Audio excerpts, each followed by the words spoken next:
Hey everyone, BreAnn, how are you doing tonight? How are you feeling about that mastery chat? I am feeling great. I think it was amazing. I just couldn't keep up fast enough. I was like opening all the tabs and I'm like, oh yeah, this is great. And so I wanted to respond to everybody. I have to go back through and get all of the things I didn't catch because it was going so well. That just means you did a great job usually, right? When your fingers hurt, it means the mastery chat went well. Well, and I'm actually super stoked about the topic. Now, I'm a middle level educator at heart, right? I usually work with secondary education. So a lot of people think like play. I don't know if that fits there because that was the topic tonight, day of play. So when we're talking about play, I think this is a topic that not only primary and elementary grades need to worry about. I think this idea of unstructured time that you talked about tonight is integral to things like SEL, getting to know kids. So I'd love to kind of get your take on why is play so important to you and what kind of inspired the topic for tonight's chat. Yeah, so play is kind of like my thing. It's like what I research. Yeah. It's so important in the elementary school. I'm a first and second grade teacher. And so I loop with kids and one of the best things about the chat was that people were talking about things that they knew their students like. And that's what I feel like play is just equal to having great relationships with kids. And that is what is going to make us great educators. That's what's going to move us forward out of, our COVID problems. Like when we have these relationships with kids, that's when we get the buy-in for learning, for school, for everything. And so the topic was inspired by the actual Global School Day of Play. And it was started in 2015. And there are lots of people who kind of came together and melded their minds to make this global school play day. And so I actually participated in this in my school. It's been 2 years that I participated. I blogged about it. And so I'm really super excited to be an ambassador with Teach Better Team because Glad to have you. yeah, and so I was like, oh, I get to do this mastery chat. And so it's just, getting those ideas. And so many people had these great ideas, but they were tied into what their students were interested in. And that's the big thing, whether it's the unstructured time, like you don't have to think of play like, oh, we're building blocks. My kids are too old for that. Play can just be this recess time, this place of rest and enjoyment. And it's a great way to just kind of like decompress your mind, your thoughts. And I just think that this chat just really hit a home run, as the drive would say. Absolutely. So when I think of play, I kind of think of two ways to implement it, right? One of them is like focused play around content, right? And the other is sort of just free, unstructured time for kids to be kids. Did tonight's focus was it in either of those camps, or was it just sort of the overall support of the idea of being playful in the learning environment? I would just like to get your take on that. Absolutely. Well, I think the Global School Play Day is about having that unstructured play, like Absolutely. stepping back and just letting kids play with whatever kind of inspires them. Like they want people to bring in toys, which I think just again gets kids like talking and building friendships that way. Like, hey, I have that same thing, or I really like that, or can we play together? So the social emotional skills are built there. But also the structured play also came into effect because we were talking about like how can we bring in like things that we really like to do as people, or what we like to do as kids, into the classroom to help like facilitate those kinds of things, like spark ideas for kids, or even just so they can see us in a playful way. Like when you kind of let down your guard and you open yourself into that like joy that play brings, I feel like the kids get to see a different side of you. So one of my favorite things to do. And I do tie it into my curriculum because we have this first grade standard that's all about rules and laws, and you can take that anyway, that you kind of see fit as the teacher. And so what we do is play Foursquare, because Foursquare has a lot of rules and Best game laws. ever. I remember that game. I know. And you could not wait, right, to get, and then when you think about that as an adult, you're like, I can't wait to get out there. I need to get the best blown up Foursquare ball, and I'm going to rock this game. And so when you do that and the kids can kind of see that side of you, it's just, it's a different level of building relationships with kids. So I 100% agree. I love the fact, and I know you're an elementary teacher, so that kind of is your world, right? And that's where your expertise lies. But from my experience from middle and high school teaching as well, those unstructured moments are when you can really connect with kids, right? It's building those relationships that is going to get them to work for you on the academics. So, Carly Spina just said, that play directly connects to mental health, right? And play is one of those answers. And I actually have been running workshops throughout the pandemic and talking about engagement through remote learning, right? Mark Horner as well, another amazing teacher that loves to have fun with his students. They all love him. I've seen his videos and things like that, but he embodies this every day in his classroom as well. And he's a high school teacher, right? And a coach and all of these things. And it really, if you think about it, when you break down those barriers, you connect with them as people, right? Because you're having fun together. I remember, when I was having a bad day, and it was a bad day because of adult problems, not because of school or student problems. One of the best things I could do was laugh with my students, make a joke, have a silly game, or do something with them and find that joy in that moment with my learners.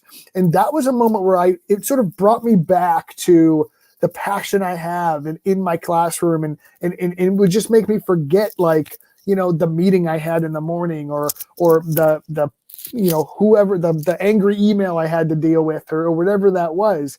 But really kind of breaking down those barriers and connecting to people as humans. I absolutely love that.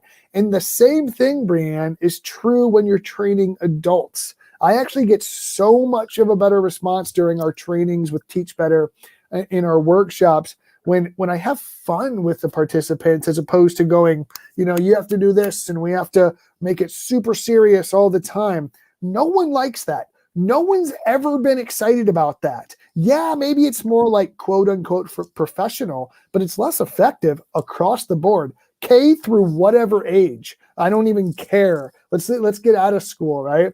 So, right. Sorry, I got excited there because I just started going. I do that sometimes. Ray is probably laughing at me right now. So is Jeff, if they're watching. So what are some ways? So if I'm a teacher and I'm just sitting here going, my kids are so behind. There's so many gaps due to the missed days in the remote learning and just everything else. How can I justify playing with my students for 10 minutes or 5 minutes at the beginning of class when we have stuff to get through? Like, what is and you have the research to back this up, what is your go-to response to that teacher, that educator, that their intentions are good? They want to move the needle. They want to grow kids. They want to do this. But like, what's the value of the play in that scenario that makes it worth that time commitment? I think that there can be many great answers to this, but one of the things that I would go back to is that research piece. As humans, even if you look in nature, play is something that you can see animals doing. You can see, young kids I have 2 boys. So this is my house all the time, is they are together and they are wrestling. It's because their bodies need those responses. And so if you think about it and just as like your human physiology, like we need play, like we need movement. I am a big fan of Tara, and she was on here the other day, and I was fangirling, but she is also one of my biggest supports because I started CrossFit.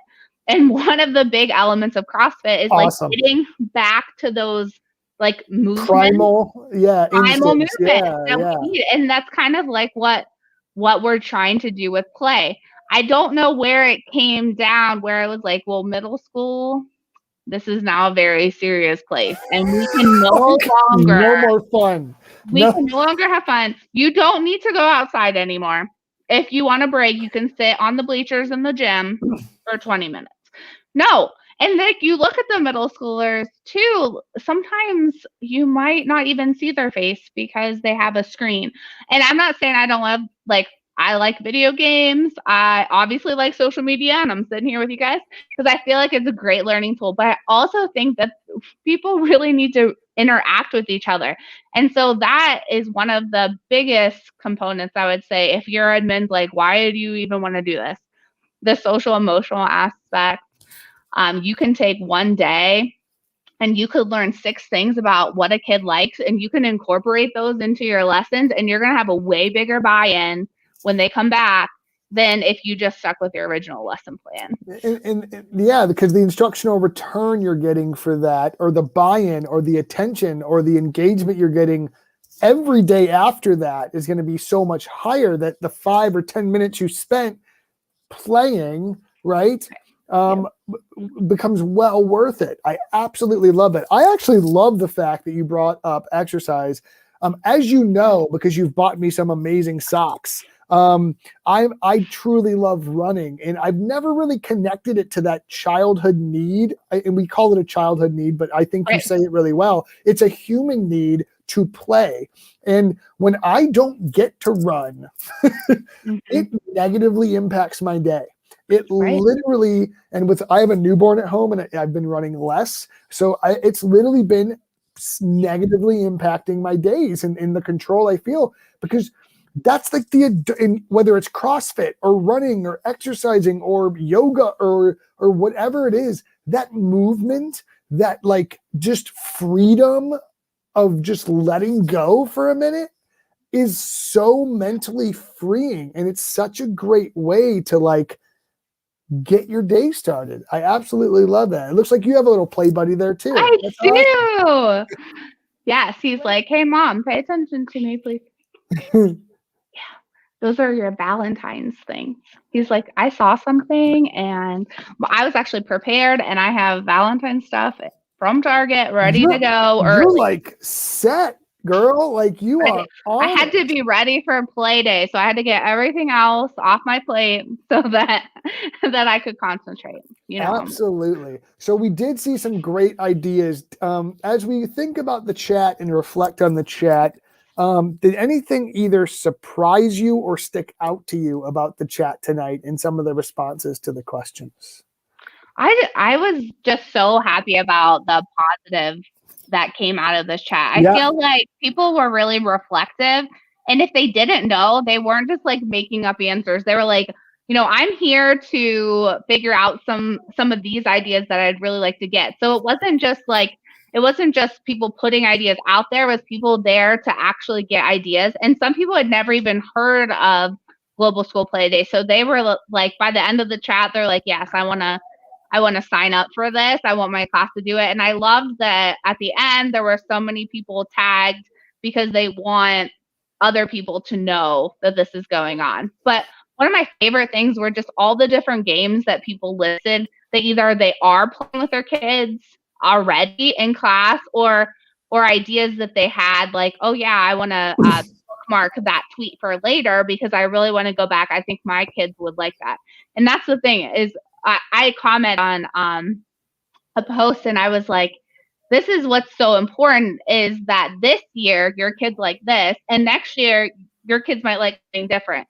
It's the same with material or books. That's why we can't use the same science and social studies books for 12 years, because your kids change and things happen. You know, we could not have predicted what this year, what it gave to us, but now we can talk about healing and moving forward. And I just feel like this day is a day that we can really give to ourselves and give to our kids. Like, yeah, we can still have a lot of fun at school. Like, there's been restrictions, there are things that we have to do, there are things that are changed, but we can still have a great time. This can still be a really cool place to come to. Absolutely. Another thing I want to talk about, and a concern that I've heard before but disagree with, right? Yeah. And I have my own rebuttal, but I'd like to hear yours, and maybe you agree with me or not. I don't know yet. You're pretty smart, so you'll probably agree with me. I'm not sure, but but I'm just joking. But sometimes people go, I need to manage my classroom. I need to have control of my classroom, and letting my kids just play around, that's like, they're going to go crazy, and I'm not going to be able to get them to concentrate again and get them focused for the learning that they need to do. So if I spend the first 5 minutes or 10 minutes playing, they're like, how am I going to get their attention back? Now, my response to this question usually is, if you show them what the expectations are and have good management practices, giving them and letting them let go of that steam early on will give them more focus when it's time to focus, versus them wanting to let off that steam and never having been able to do it. You probably have a lot smarter way to say that than I do, but that's usually my response, right? Because that's a teacher's fear. Yeah. Dictating what they're allowing their students to experience in their class, as opposed to like best practice and research dictating what they're allowing their students to go in their class. So I was just curious, sort of like, that's my simple rebuttal. But what would you say to a teacher that's like, I got to control my kids from the first minute to the bell? Like, this is serious stuff. I can't be letting them go because I'm never going to get them back. So what are your thoughts on that? Well, I would say, I just want to kind of laugh, but I would say, laugh at their face and just walk away. No, definitely not. That is not a very mentory thing to do. But I would say that any skill that you want your kids to have, you're going to practice that skill. So you teach your kids how to read, you teach them how to do math. So you're going to teach them the routine. So if you make it a routine, like the first 5 minutes we do this, and then when I say whatever the word is you want to say, we're going to clean up and put it away. And if it doesn't work out, then you practice again. And it's just like any other routine or procedure. You make it your own. You learn what your kids' limits are. Like, I might have a class who can do really well with Play-Doh, and they can put it away and there's no problem. But then I might have a class that grinds it into the carpet. But if I never told them that they weren't allowed to do that, like, that's something that I need to go back and reteach, just like any other classroom procedure. So I feel like if you make play part of your routine, then it's just going to be something that's normal for them. And that's going to be expectation. I love that. I love that, because you brought it back to best practices, right? Wong and Wong, first days of school, setting expectations, systems, and routines all day. It's an oldie but a goodie, right? So, it is. But like, that's literally what controlling a lot of, I don't want to say controlling, that's a bad kind of like mental image of a classroom in my head, but like having control of a classroom is not an easy task. So I absolutely understand. And honestly, BreAnn, I see the same thing when I'm telling teachers, let students work at their own pace. Let students work through these grids all in different places, and it'll be fine. Trust me. And they're like, well, hold on a second, right? Like, I'm afraid to let go. I feel like play has a lot of those same like fears and apprehensions. Like, if they let go, they're never going to get it back. But if you really just break it down and go, well, you're not just going to say, go do whatever you want, have fun. You're going to set your expectations. You're going to have those discussions. You're going to set ground rules, and you're going to have routines to bring them back and get them focused.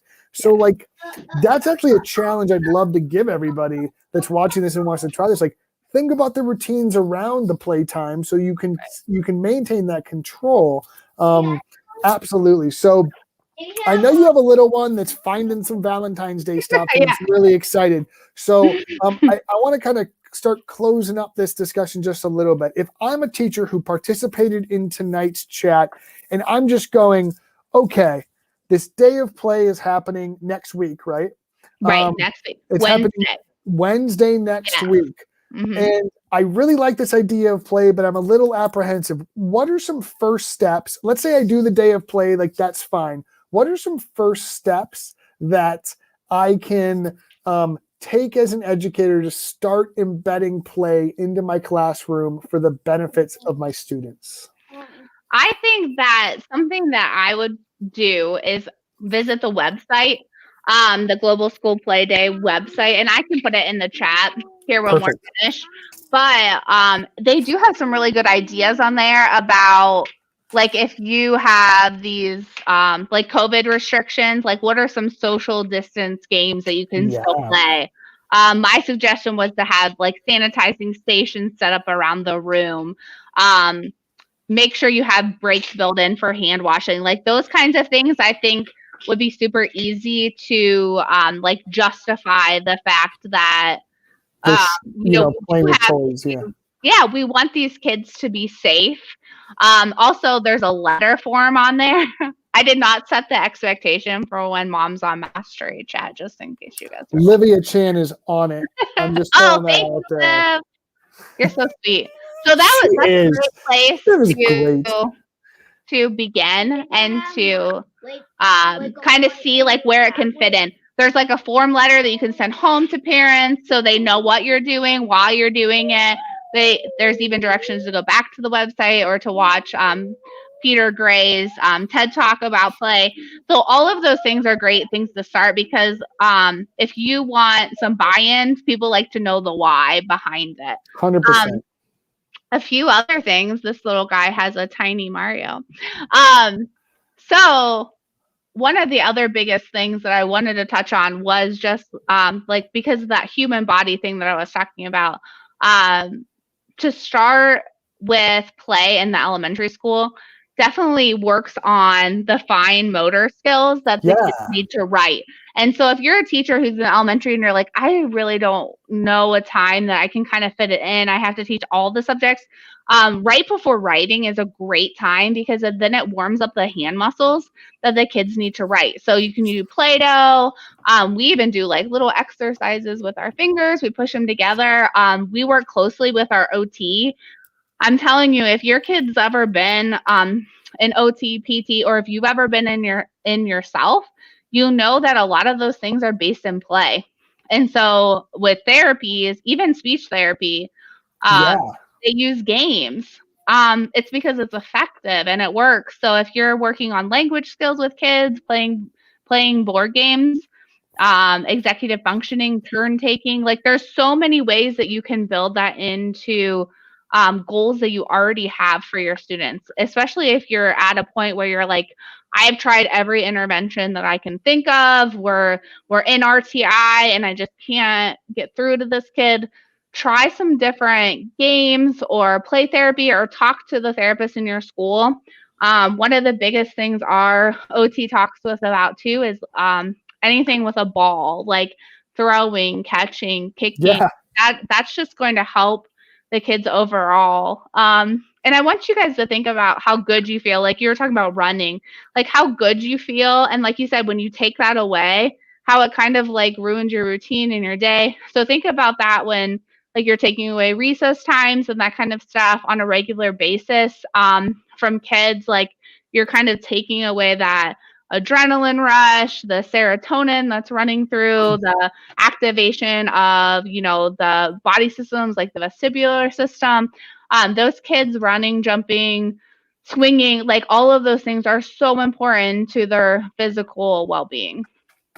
That's a great point. I'm glad you brought that up, and I know it's the tail end, but I want to highlight something you just said. Sometimes punitively taking away opportunities for play is going to be detrimental to the improvement of the behavior. It's not going to be helpful. It's going to make it worse, right? Because you're not helping the situation. And we think we're like teaching them a lesson, but like the kid's just angry and now has all this pent up energy where they're going to act worse when they get back. They're So- going to give it to you. That's what they're Right? going to give it. You've now made an enemy. You've now made an enemy in the world, and that is not what we want for our students. Some So people ask me, like, what should I do instead? Like, if I can't take away the recess, like, what should I do instead? And walking and talking with the kids during that recess time can really allow them the opportunity to tell you the why behind their behavior. Yeah. So you're still walking, you're getting that movement, or you can bounce the ball with them back and forth. Like I've done that so many times, just a recess ball, because now they're playing, so they're more apt to talk to you I about. love that idea. Instead of being like, no, you're staying, you're going to the principal's office instead of recess, or you're staying here. You can say, hey, we're going to go out to recess, but I need you to spend the first 5 minutes walking with me a little bit. Or can we spend 5 minutes? Just I know you want to play with your friends, but right now I want to hang out with you for a sec. Is that cool? Let's play with the ball for a minute. That is brilliant. I love that. That's fantastic. There's a reason you were so awesome tonight on Mastery Chat, and just awesome in general. So BreAnn, I want to thank you so much, as always, not only for your amazing work with the Teach Better Ambassador team, but for an amazing Mastery Chat and just bringing all of this expertise and insight. So every single person watching now or later or whenever you see this, go play. Go play yourself, play with your students, play with your kids. Just go play. And especially next Wednesday, check out those resources and have a fantastic night and stay awesome. Have a good night. Thanks, BreAnn. Bye. Thank you.